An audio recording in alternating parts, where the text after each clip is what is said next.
자, 우리가 지난 시간에는 당신은 이 비밀을 아는가? 라고 하는 제목으로 말씀을 나눴습니다. 비밀에 관한 말씀을 나눴어요. 그래서 예배소서 3장에는 비밀이라고 하는 말이 3번 나옵니다. 3절과 4절, 9절에 나오는데 우리 함께 읽겠습니다. 다 같이요. 곧 계시로 내게 비밀을 알게 하신 것은 내가 그리스도의 비밀을 깨달은 것을 너희가 알 수 있으리라. 하나님 속에 감추어졌던 비밀의 경륜이 어떠한 것을 드러내게 하려 하심이라. 자, 이것을 보게 되면 우리 하나님에게도 뭐가 있다는 얘기예요? 비밀이 있다. 1급 비밀이 있습니다. 자, 본문에 나오는 이 비밀이라고 하는 단어는 헬라어로 어떤 거라고 그랬어요? 무스테리온이라고 그랬죠. 이 말에서 영어 미스테리라고 하는 말이 나왔습니다. 이 무스테리온이라고 하는 단어의 뜻이 뭐냐 그러면 계속 숨겨져야 될 비밀이 아니라 드러내고 싶고 자랑하고 싶은 비밀이라는 것입니다. 그러니까 우리가 생각하고 있는 비밀과는 상당히 동떨어진 그런 얘기죠. 우리가 생각하는 비밀은 뭐예요? 숨기고 싶고 감추고 싶은 것을 비밀이라고 그러잖아요. 그러니까 우리가 애들한테도 야, 비밀이야, 절대 말하면 안 돼, 이렇게 말하잖아요. 그런데 성경에서 지금 말하고 있는 오늘 지금 우리가 나누려고 하는 이 비밀은 그런 비밀이 아니라는 거예요. 그래서 성경이 보게 되면 똑같은 비밀이라고 단어지만은 시크릿이라고 하는 단어를 사용하지 않고 어때요? 미스테리라고 하는 단어를 사용했다는 것입니다.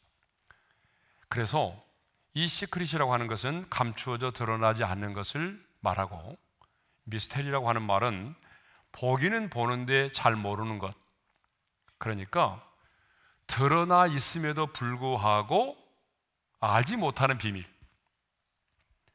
보기는 보아도 알아채지 못하는 비밀, 듣기는 들어도 깨닫지 못하는 비밀, 이것을 미스테리라고 한다는 얘기입니다. 자, 그러면 하나님의 1급 비밀은 뭘까요?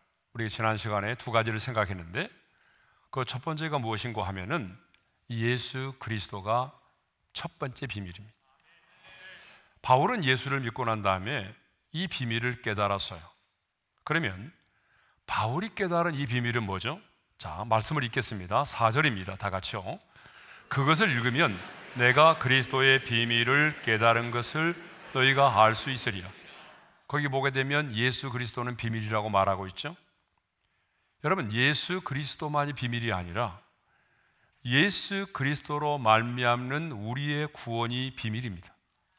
그런데 골로새서 1장 26절에 보게 되면 이 비밀은 만세와 만대로부터 감추어져 있었다라고 말해요. 자, 우리 함께 읽겠습니다. 다 같이요. 이 비밀은 만세와 만대로부터 감추어져 있던 것인데 이제는 그의 성도들에게 나타났고, 그러니까 성경을 보게 되면 우리의 구원은 어느 날 갑자기 결정되고 이루어진 게 아닙니다. 그렇죠? 성부와 성자, 성령 삼위 하나님께서 구원을 계획하시고 구원의 경륜을 정하셨어요. 좀 더 이제 구체적으로 말씀드리면 성부 하나님께서는 구원을 계획하시고 성자 예수 그리스도께서는 인간의 몸을 입고 이 땅에 오셔서 십자가에 달려 죽으심으로 그 구원을 성취하시고 성령 하나님은 그 성취된 구원을 각 사람에게 적용하시기로 그렇게 정하셨어요. 그래서 마침내 이제 구약의 선지자들이 구약의 성경에 예언한 메시아 예수 그리스도가 인간의 몸을 입고 이 세상에 오셨을 때에 여러분, 그 예수 그리스도를 가장 먼저 알아본 존재가 누구라고 그랬어요? 귀신이라고 그랬죠. 귀신은 하나님의 아들 예수 그리스도를 가장 먼저 알아봤어요. 그렇지만 뭘 몰랐어요? 그 예수를 통하여 우리의 구원이 이루어진다는 사실을 몰랐던 거죠. 그래서 사탄 마귀는 가룟 유다의 마음에 예수를 팔려는 생각을 집어넣고 마침내 가룟 유다의 배신을 통해서 예수 그리스도를 십자가에 못 박아 죽였습니다. 예수 그리스도를 십자가에 못 박아 죽인 다음에 우리가 흔히 사용하는 말로 샴페인을 터뜨렸어요. 우리가 하나님의 아들 예수 그리스도를 십자가에 못 박아 죽였다. 우리가 승리했다. 그렇지만 결과적으로 보게 되면 그것은 승리가 아니라 뭐였다는 거예요? 패배였다라고 하는 것입니다. 여러분, 왜 예수님의 십자가의 죽으심과 부활이 그들에게 패배가 되었을까요? 그것은 하나님의 아들 예수 그리스도가 시간과 공간을 초월하여 우리의 모든 죄를 담당하시고 십자가에서 죽으심으로 말미암아 그 죄값을 완벽하게 지불하셨기 때문입니다. 그래서 하나님의 아들 예수 그리스도가 우리의 죄악을 담당하시고 수치와 형벌을 당하시고 죽으심으로 말미암아 우리의 죄값을 완벽하게 지불하셔서 하나님의 공의가 만족되었습니다. 그래서 주님께서는 다 이루었다. 그 말이 무슨 말이라고 그랬어요? 테텔레스 타이라고 그랬죠. 이 말의 뜻은 값을 지불했다, 완불했다, 청산했다. 주님은 십자가에서 우리의 죄값을 완벽하게 지불하시고 운명을 하셨습니다. 그렇기 때문에 하나님의 아들 예수 그리스도가 십자가에 죽으심은 어떻습니까? 더 이상 사탄이 우리를 지배할 수 있는 모든 권리를 빼앗아버린 거죠. 그래서 예수님의 십자가의 승리가 우리의 승리가 되게 하신 것입니다. 또 하나의 놀라운 비밀이 있어요. 그것은 뭐냐 그러면 예수 그리스도가 오늘 믿는 자 안에 거하고 계신다는 사실입니다. 그래서 골로새 교회 성도들에게 사도 바울은 편지를 쓰면서 이 비밀은 너희 안에 계신 그리스도라고 분명히 말하고 있어요. 자, 말씀을 읽겠습니다. 다 같이요. 이 비밀은 너희 안에 계신 그리스도니 곧 영광의 소망이니라.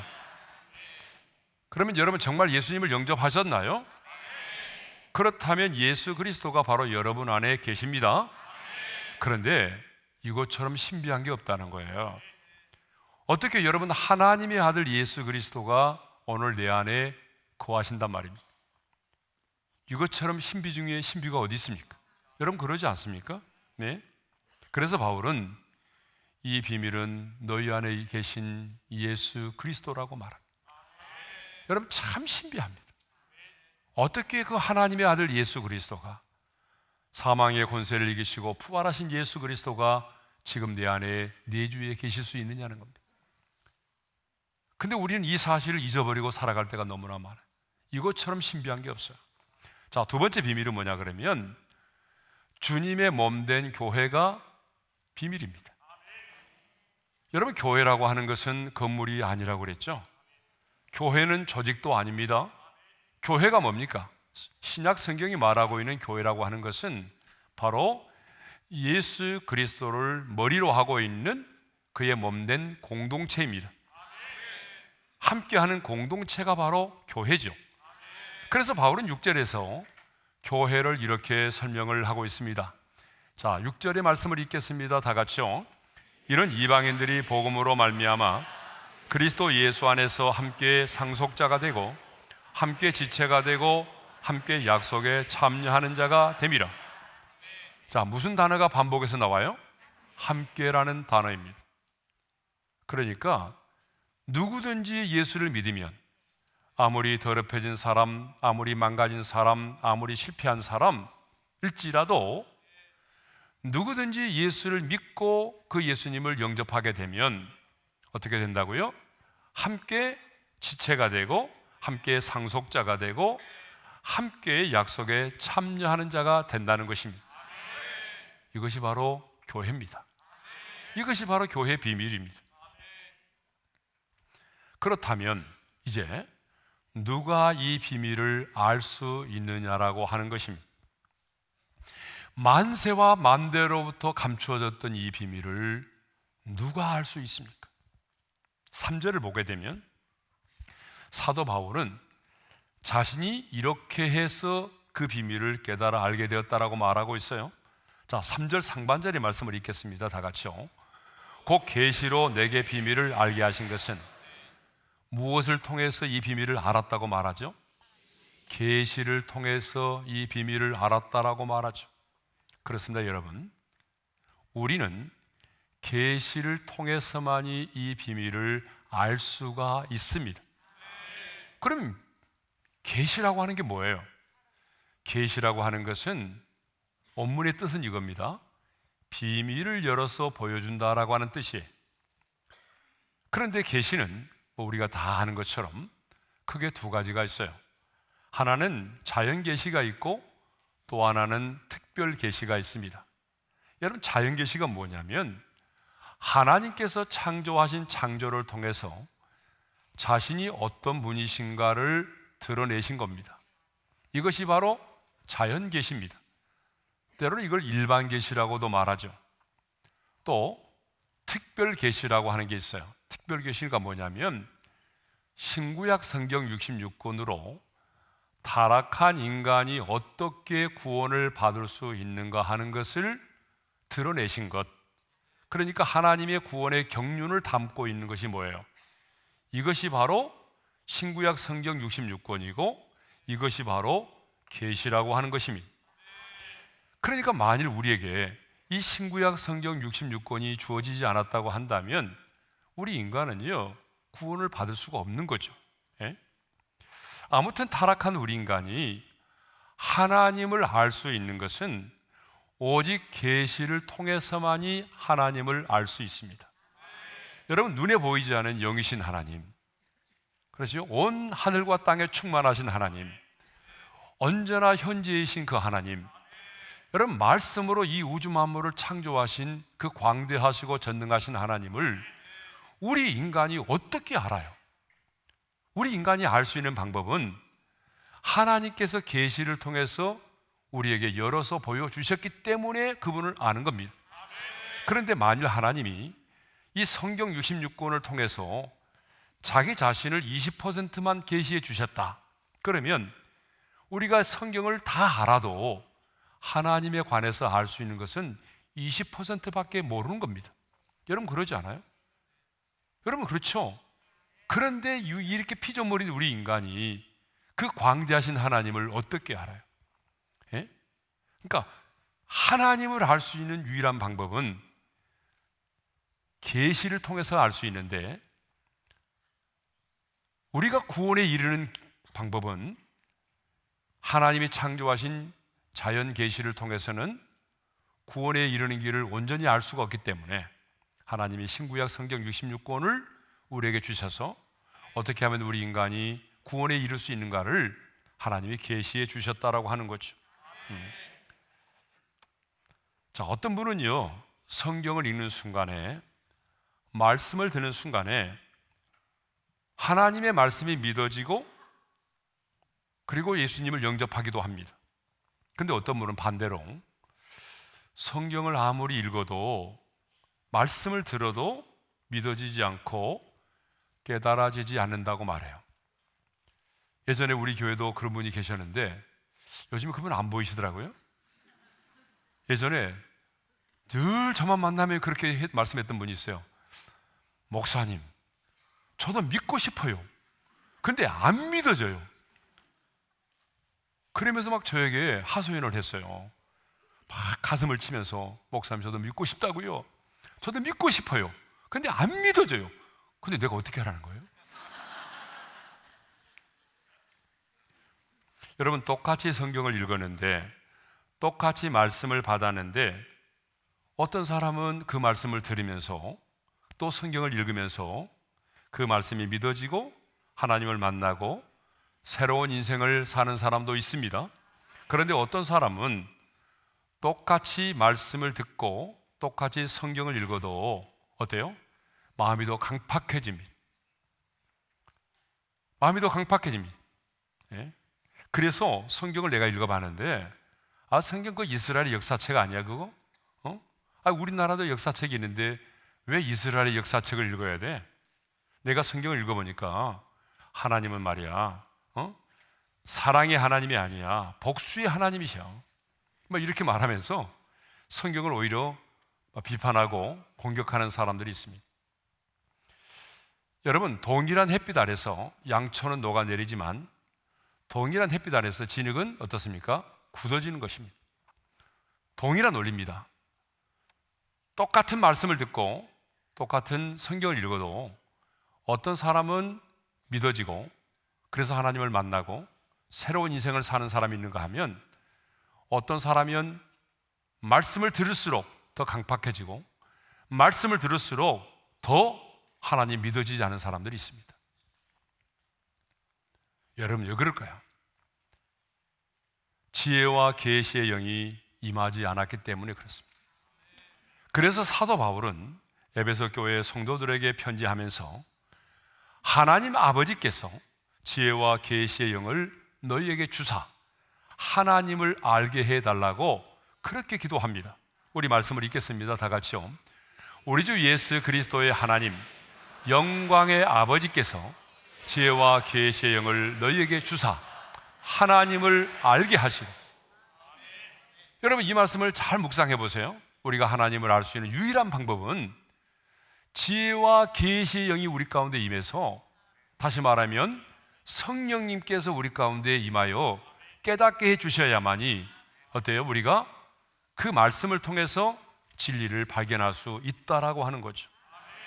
성경은요, 성령의 감동하심을 입은 사람들이 기록한 책입니다. 그러므로 성령의 감동하심을 받지 않고서는 여러분 이해가 되지 않습니다. 풀려지지 않습니다. 믿어지지 않습니다. 여러분 한번 생각해 보세요. 성경을 딱 보니까 죽은 인간이 막 살아나고 보리떡 5개 물고기 2마리로 막 5,000명이 먹고도 또 12광주리가 남았대요. 여러분 이게 믿어지겠습니까? 예? 여러분 이 사실이 정상적인 사람이라면 이게 이해가 안 되는 거죠. 예? 거기서 끝나는 거 아니잖아요. 처녀가 아들을 낳았다? 뭐 이것도 뭐 골 때리죠. 예? 그것만이 아니잖아요. 막 예수님이 막 무리를 걸었어요. 예? 더 신비한 것은 예수님이 거라사 저방에 군대 귀신 전리자를 내쫓아내는데 한 사람의 몸에서 나온 귀신의 떼가 말이죠. 예? 돼지떼 2,000마리를 몰살시켰다니까요. 와, 이거 정말 이해가 됩니까? 어떻게 한 사람의 몸에서 나온 귀신이 2,000마리의 돼지떼를 몰살시킵니까? 예? 이건 뭐 이해가 안 되는 거죠. 예? 그러니까 정상적인 사람이라면 여러분 이게 절대로 믿어지지 않는 게 그게 정상입니다. 여러분 그러지 않습니까? 이 정상적인 사람이라면 그것이 안 믿어지는 게 정상이죠. 여러분 그러지 않아요? 그럼 우리는 뭐 하는 사람이죠? 우리 약간 맛이 간 사람들이잖아요. 예? 근데 왜 우리가 믿어졌을까요? 지혜와 계시의 영이 우리 가운데 임했기 때문입니다. 지혜와 계시의 영이 임하지 않으면 예수님이 이 땅에 오심으로 그 비밀이 드러났고 말씀을 통하여 비밀이 드러나 있지만 사람들은요 깨닫지 못합니다. 예수님이 친히 인간의 몸을 입고 이 땅에 오셨지만 여러분 믿어질 수가 없습니다. 그러니까 우리가 예수 그리스도를 알게 되고 믿게 되고 영접하게 되는 것은 결코 우리의 의지와 우리의 노력의 산물이 아니라 지혜와 계시의 영인 성령께서 임하셨기 때문에 어느 순간에 그 사실이 믿어지고 받아들여지고 또 예수님을 영접하게 된 것이죠.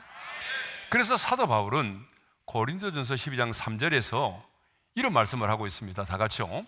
성령으로 아니하고는 누구든지 예수를 주시라 할 수 없느니라.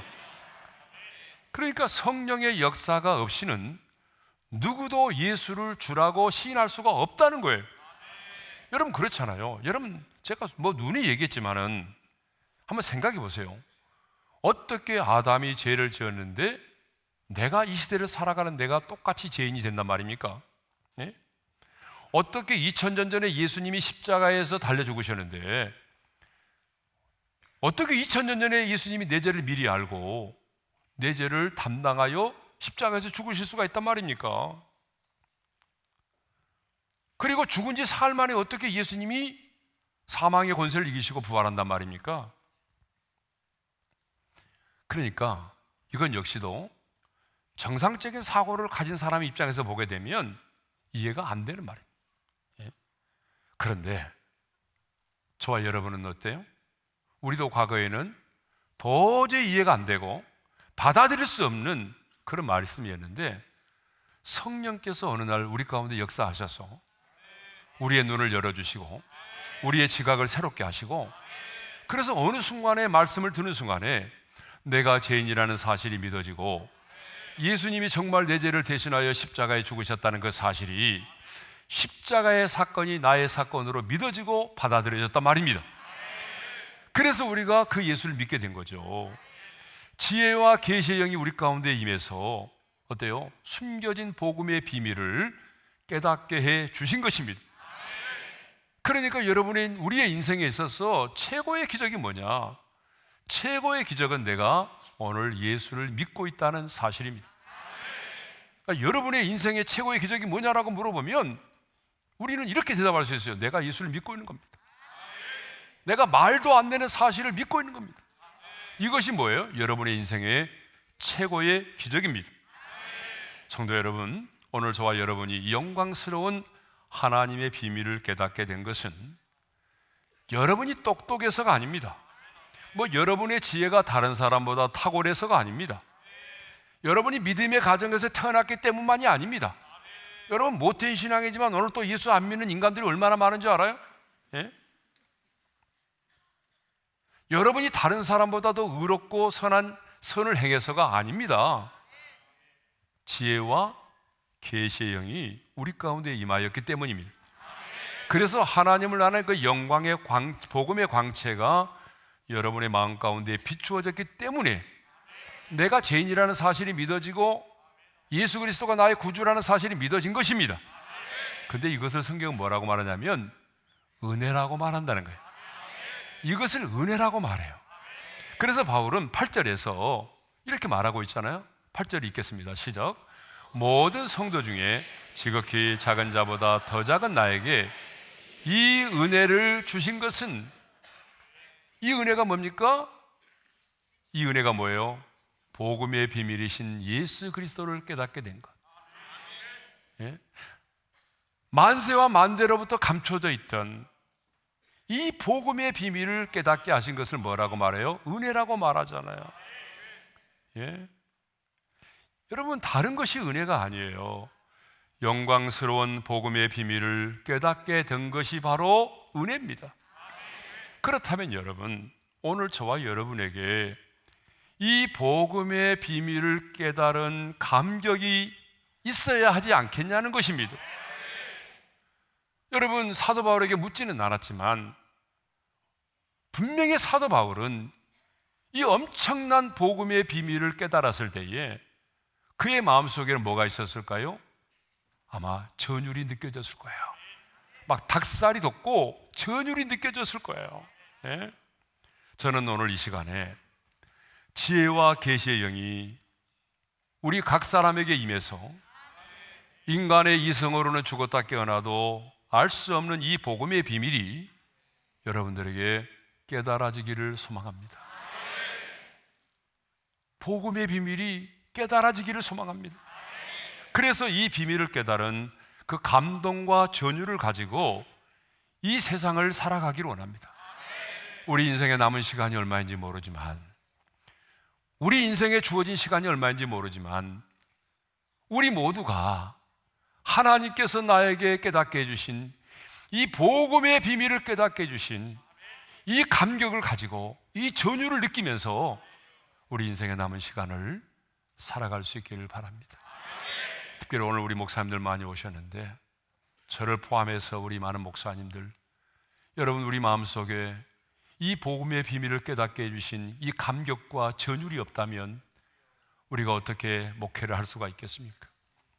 저는 오늘 저와 우리 목사님들의 마음속에 주의 성령께서 정말 이 복음의 비밀을 다시 한번 깨닫게 해주시고, 그래서 우리 안에 그 복음의 비밀을 깨달은 감격과 전율을 가지고 우리의 남은 생에 하나님의 나라와 복음을 위해 살아갈 수 있기를 주님의 이름으로 축원합니다.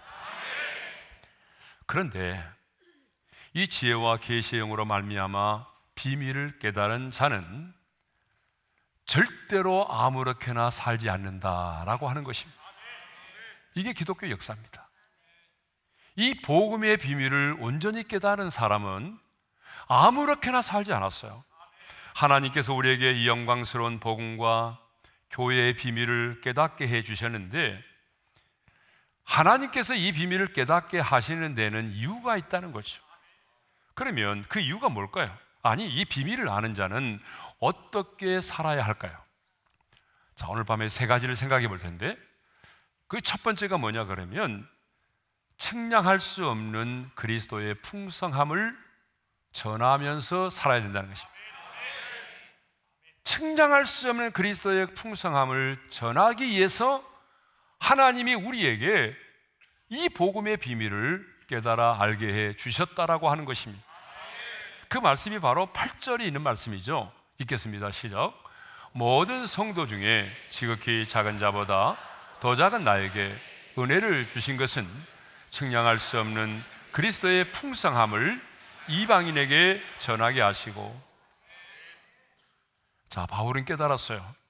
하나님께서 복음의 비밀을 깨닫게 하시고 나를 일꾼으로 삼으신 것은 측량할 수 없는 그리스도의 풍성함을 이방인에게 전하도록 하기 위함이라는 것입니다. 측량할 수 없는 그리스도의 풍성함을 이방인에게, 이방인은 오늘날로 말하면 누구죠? 예수를 모르는 모든 사람이니까 하나님께서 나로 하여금 복음의 비밀을 깨닫게 하신 것은 이 측량할 수 없는 그리스도의 풍성함을 예수를 모르는 사람들에게 전하도록 하기 위해서 하나님이 나로 하여금 비밀을 깨닫게 하셨고 나를 일꾼으로 부르셨다라고 하는 사실입니다. 그렇다면 오늘 우리가 예수 그리스도를 모르는 자들에게 전해야 할 그리스도의 그 풍성함은 무엇을 의미할까요? 저는 이것을 이렇게 정의합니다. 모든 사람을 구원하기에 충분한 그리스도의 복음, 이것이 바로 뭐예요?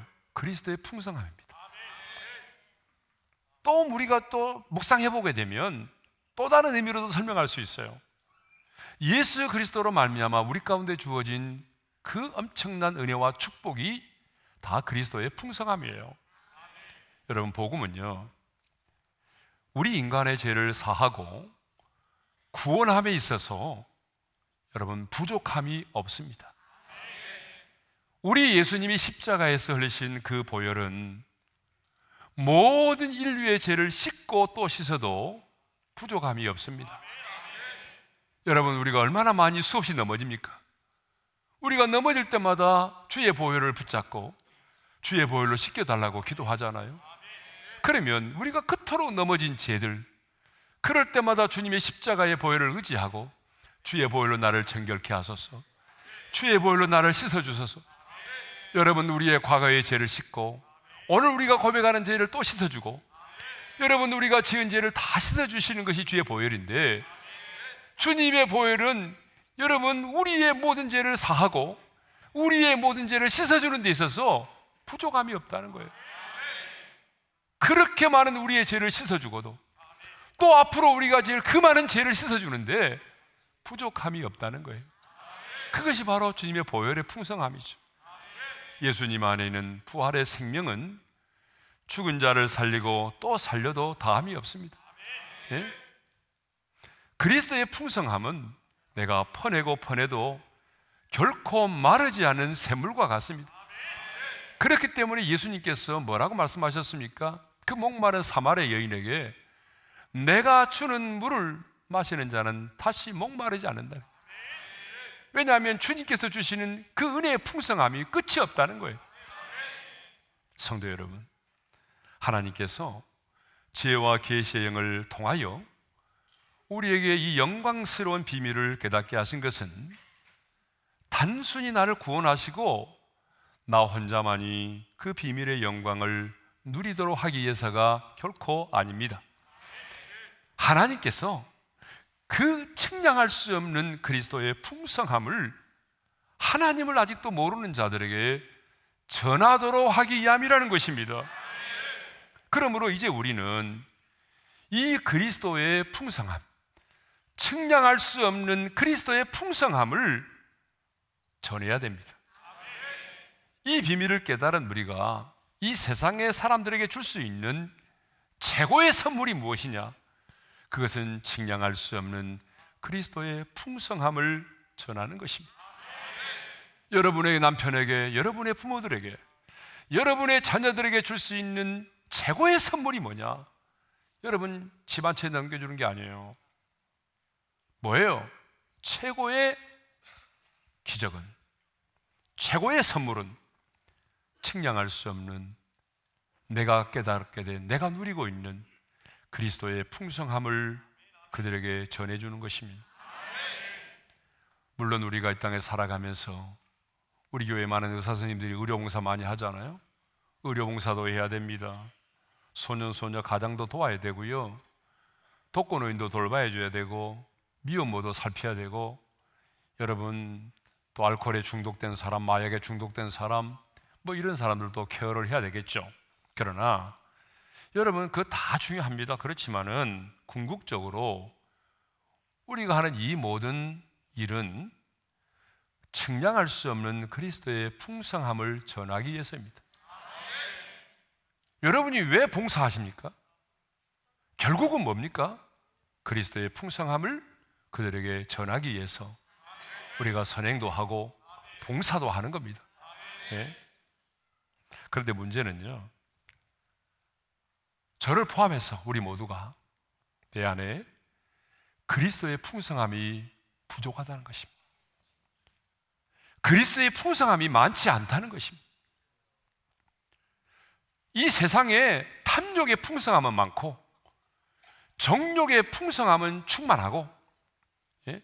세상의 풍성함은 넘쳐나는데 우리 안에 그리스도의 풍성함이 별로 없다는 것입니다. 근데 여러분 이거 아세요?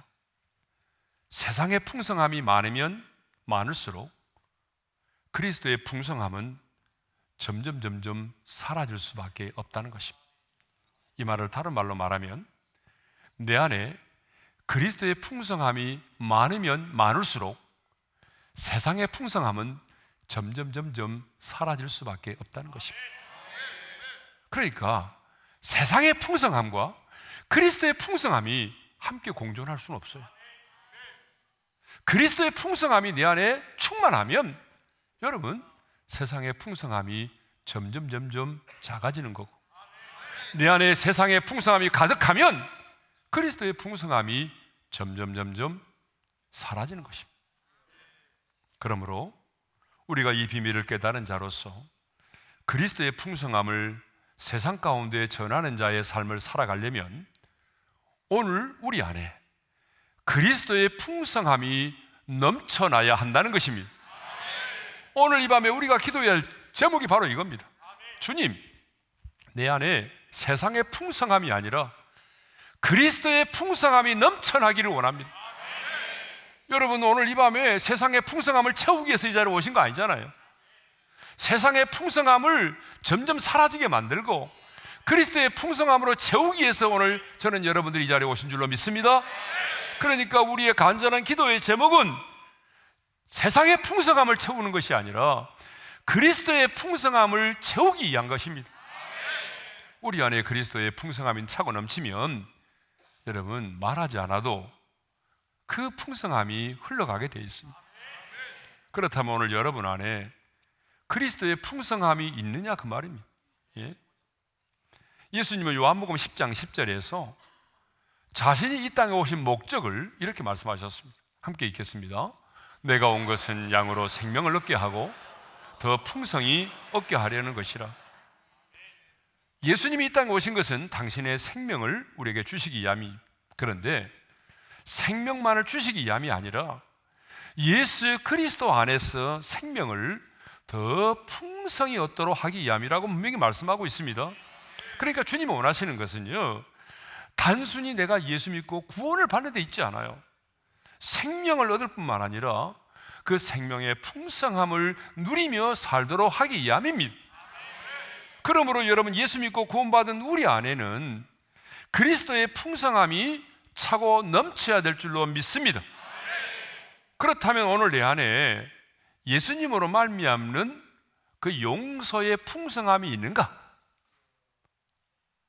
여러분 한번 점검해 보세요. 용서의 풍성함이 있는가? 우리는 누군가는 용서해주고 누군가는 용서가 안 되는 경우도 있잖아요. 예?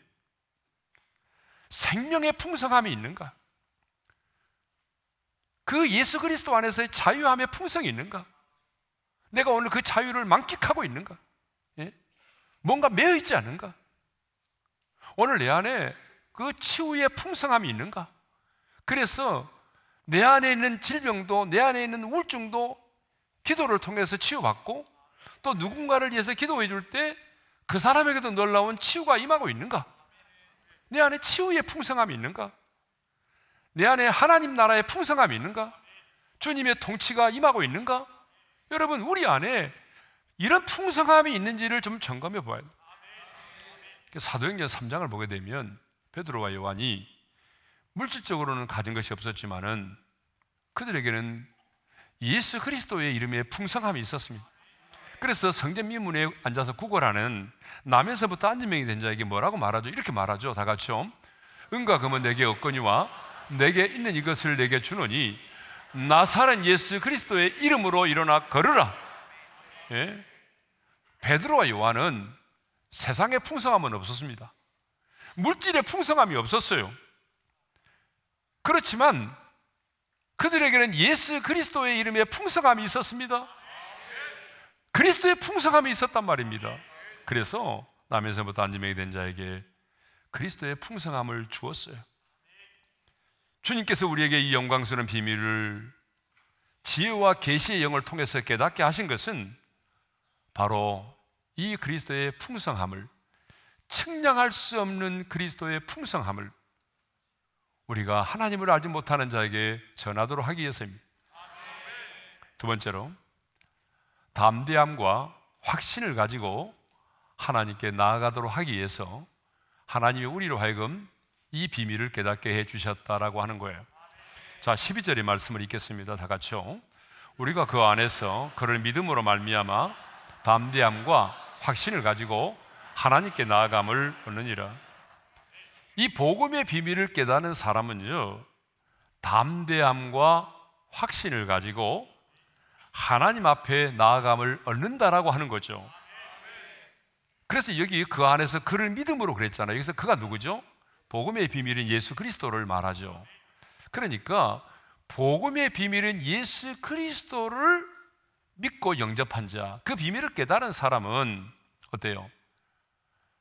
담대함과 확신을 가지고 하나님 앞에 당당히 나아갈 수 있다는 거죠. 여러분, 우리가 성경을 보게 되면 아무나 거룩하신 하나님 앞에 나아갈 수가 없습니다.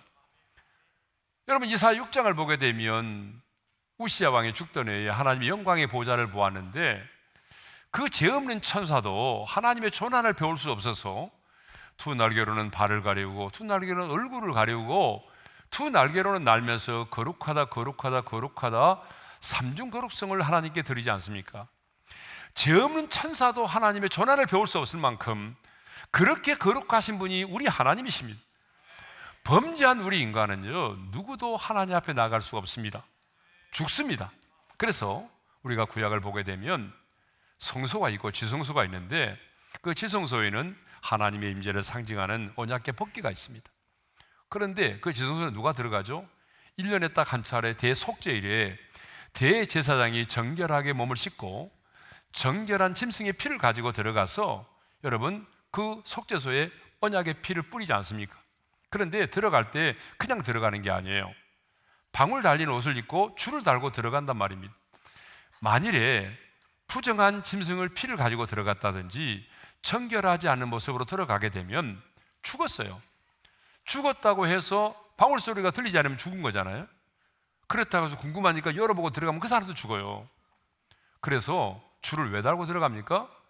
그 죽은 시신을 끌어내기 위해서 줄을 달고 간단 말입니다. 이 말은 무슨 말이냐면 여러분, 타락한 우리 인간은, 범죄한 우리 인간은 누구도 하나님께로 나아갈 수가 없다는 얘기입니다.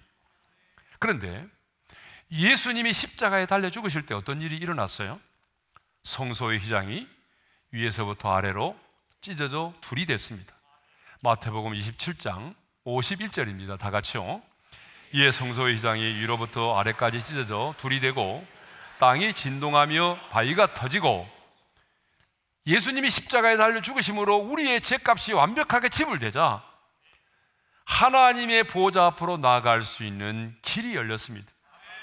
그래서 히브리서 기자는 그 길을 뭐라고 말하냐면 새로운 살 길이라고 말합니다. 읽겠습니다. 다 같이요. 그 길은 우리를 위하여 휘장 가운데로 열어놓으신 새로운 살 길이요 휘장은 곧 그의 육체니라. 그러니까 누구든지 예수 그리스도의 이름과 그 보혈을 의지하기만 하면 하나님의 그 숨겨진 복음의 비밀을 깨달은 사람은 거룩하신 하나님의 보좌를 향하여 나갈 수 있는 새로운 살 길이 열렸다는 것입니다. 여러분, 이게 얼마나 큰 특권입니까? 그렇기 때문에 오늘 이렇게 우리가 나와서 여러분 예배를 드리고 찬양을 드리는 거 아니겠습니까? 예. 자, 오늘 또 우리가 연약하고 허물이 많지만 그럼에도 이렇게 담대하게 당당하게 우리가 은혜의 보좌 앞에 나와서 하나님을 예배할 수 있는 것은 바로 우리가 하나님께서 우리로 하여금 그 복음의 비밀을 우리로 하여금 깨닫게 해주셨기 때문이죠. 그러니까 복음의 비밀을 깨닫는 자는 하나님의 은혜의 보좌 앞에 담대함과 확신을 가지고 나아갈 수 있다는 것입니다. 그런데 이 복음의 비밀을 깨닫지 못하는 사람들은요, 여러분, 이 은혜의 보좌 앞에 당당하게 나오지 못합니다. 저는 많이 봤습니다. 예? 정말 못 나옵니다. 교회 정문에까지 태워다만 주고 갑니다. 자기는 안 돌아요. 그래서 히브리서 4장 16절에 보게 되면 이런 말씀이 있습니다. 다 같이요. 그러므로 우리는 긍휼하심을 받고 때를 따라 돕는 은혜를 얻기 위하여 은혜의 보좌 앞에 담대히 나갈 것이니라. 우리에게는 때를 따라 돕는 하나님의 은혜가 필요합니다. 하나님은 저와 여러분이 예수님께서 열어놓으신 새로운 살 길을 따라서 은혜의 보좌 앞에 당당히 담대함과 확신을 가지고 나올 수 있기를 원하십니다. 하나님은 이 비밀을 깨달은 저와 여러분이 당돌한 자가 아니라 당당한 자로 담대함과 확신을 가지고 살아가기를 원하십니다. 자, 세 번째입니다. 마지막입니다. 이 비밀을 깨달은 자는 어떻게 살아가는가? 세 번째로 환난을 당해도 낙심하지 않는다라고 하는 거예요. 자, 13절의 말씀을 읽겠습니다. 다 같이요. 그러므로 너희에게 구하노니 너희를 위한 나의 여러 환난에 대하여 낙심하지 말라. 이는 너희의 영광이니라. 바울은 지금 에베소 교회 성도들에게 편지하면서 자신이 당하고 있는 여러 가지 환난에 대해서 낙심하지 말고 오히려 영광으로 여기라고 말하고 있습니다. 이것을 보게 되면 에베소 교회 성도들 가운데는요, 바울이 복음 전하다가 로마의 감옥에 갇혀 있다는 사실을 인해서 근심하고 걱정하고 있는 분들이 있었다는 것을 말하죠. 하지만 바울은 자신이 감옥에 갇힌 그 사실에 대해서, 자신이 당한 여러 가지 환난에 대해서 낙심하지 않았습니다. 참 재수없네. 내가 왜 어쩌다가 복음 전하다가 이렇게 감옥에 갇혔나? 그렇게 생각하지 않았습니다. 불평하지 않았습니다. 아니, 세상의 사람들처럼 그래, 나도 불굴의 정신으로 이 고통을 헤쳐나가겠다, 견뎌내보자. 여러분, 불굴의 정신으로 견뎌내는 것은 그것은 극기이지 신앙이 아닙니다. 우리는 가끔 극기를 신앙으로 아는 사람이 있는데 그것은 극기입니다. 신앙은 그런 차원이 아닙니다. 예? 하지만 바울은 자신의 잘못이 아닌 복음 때문에 당하는 여러 환난에 대해서 부끄러워하지 않았다라고 하는 거죠. 낙심하지 않았어요. 여러분, 이렇게 말하면 성령님이 도와주시니까 뭐 환난이 가벼워서 그렇죠. 아닙니다. 성령님이 도와주신다고 그래서 여러분 갑자기 십자가가 가벼워지는 거 아닙니다. 성령님이 함께 하신다고 그래서 환난이 쉬워지는 게 아닙니다. 모든 환난이 그렇듯이 우리 크리스찬들이 당하는 환난도 여전히 똑같이 힘들고 고통스럽고 괴롭습니다. 여러분 그러지 않아요? 여러분 그렇지 않습니까? 내가 당하는 고난이 세상 사람들이 당하는 고난과 비교해 볼 때 훨씬 가볍습니까? 그렇지가 않아요. 내가 그리스도인들 당하는 고난은 모든 고난이 그렇듯이 여전히 내게는 힘들고 고통스럽고 괴로운 것입니다. 그러나 바울이 여러 환난에 대해서 낙심하지 않았다라고 말하는 것은 왜 그래요? 그것이 나에게 도리어 영광이 된다는 사실을 알았기 때문에 그래요. 지금 내가 당한 여러 환난에 대해서 낙심하지 말라. 그러면 이렇게 말하죠. 그 이유는 너희의 영광이니라. 너희의 영광이라는 거예요. 이 말은 무슨 말일까요? 바울이 전한 이 복음 때문에 많은 사람들이 복음의 비밀을 깨달아 알게 되었다는 거죠. 예? 그래서 바울은 빌립보서 1장 12절에서 이렇게 말을 하고 있어요. 다 같이요. 형제들아, 내가 당한 일이 도리어 복음 전파의 진전이 된 줄을 너희가 알기를 원하노라. 바울은 자신이 복음을 전하다가 감옥에 갇힌 환난에 대해서 낙심하지 않았어요. 불평하지 않았어요. 도리어 이런 너희의 영광이라고 말했어요. 왜? 내가 갇힘이 너희에게 복음의 진전이 되었기 때문에, 진전이 됐다는 사실을 믿었기 때문이죠. 바울이 전하는 이 복음 때문에 얼마나 많은 사람들이 이 은혜의 풍성함을 누리게 되었는지 모릅니다. 사도 바울은 지금 자신이 당하고 있는 모든 갇힘과 고난에 대하여 에베소 교회 성도들이 자기와 같은 그런 관점을 갖기를 원했습니다. 고난에 대하여 내가 생각하고 있는 것처럼 에베소 교회 성도들도 복음 때문에 고난을 당할 때에 불평하지 말고 낙심하지 말고, 이 고난은 도리어 내게 영광이다.